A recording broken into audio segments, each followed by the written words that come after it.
The Volkswagen Tiguan has been one of the brand's most successful nameplates since launch. It sold over 7.4 million units worldwide, so the new Tiguan has a little bit of pressure on it.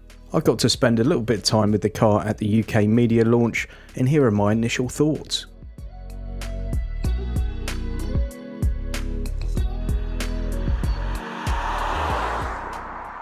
Once again, just a very quick overview of what the Tiguan's actually like on the road. On an incredibly bad piece of road here that's littered with giant potholes, and by and large it soaks them up extremely well. So I'm trying to avoid the worst of them, but it is a bit like driving on the surface of the moon at times around here. It feels very sure-footed, it feels planted. The engine is the 1.5 TSI petrol, mated to the DSG. We used to have the gear lever down here on the DSG. The gear selector's now moved up here, as we used to on things like Kia and Hyundai. I've also seen that on the new Passat I've also driven today. This is an all-new model, and some of the changes are very positive ones, like the fact that we've now got physical buttons on the steering wheel again instead of haptics. I cannot tell you how much that pleases me. I'm not that sad. The haptics are just not very good, and more manufacturers need to start listening to people and returning to a few buttons. I think there's a happy medium out there, folks, between screens and touch screens and haptics and physical buttons. This is a step in the right direction for me.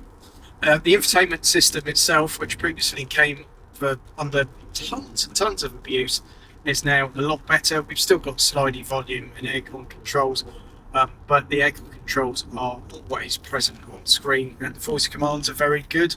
This car will get ChatGPT functionality as a software update later in the year as well, and obviously that can be used for all manner of things. Your imagination really is the only limit. On the road, it's 1.5 litre ETSI. It actually feels really good, despite this being a fairly decent sized car. That 1.5 litre turbo is having no problems at all. It feels like you've got plenty of power at all times, and it works really well with the DSG gearbox. It's a tried and tested combination that's been in VW Audi group cars for a long time, and it just works. It really does. Driver information display is brilliant. It's all digital, it's very vivid, very bold, very customizable. Now, moving the gear selector up here has one advantage: it frees up a lot of space here, and they've replaced it with this little multi-function knob which has got a bright colour screen on top of it. The default mode for that is for it to control the volume on your stereo system, but you can click it and use it to change your drive modes, various other things. It looks like a bit of a gimmick, but in reality it seems quite a useful thing.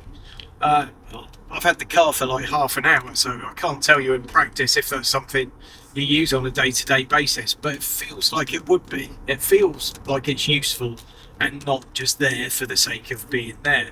Hopefully I'll get one of these in for full review in the not too distant future, but initial impressions of this one after driving for 35-40 minutes are that they've taken the basics of what was a very good car. You know, the Tiguan didn't sell 7 million units for nothing. It's a very, very good car, and they've made it a little bit better. They've brought it into the modern age. This does feel like evolution rather than revolution, but when you've sold 7 million units of a vehicle, surely evolution is all that's required. They didn't need to rewrite the book with this one. The all-new Tiguan, the all-new Passat here today have both really impressed me. Thanks for watching. Please click like, please click subscribe, and I'll see you on the next one.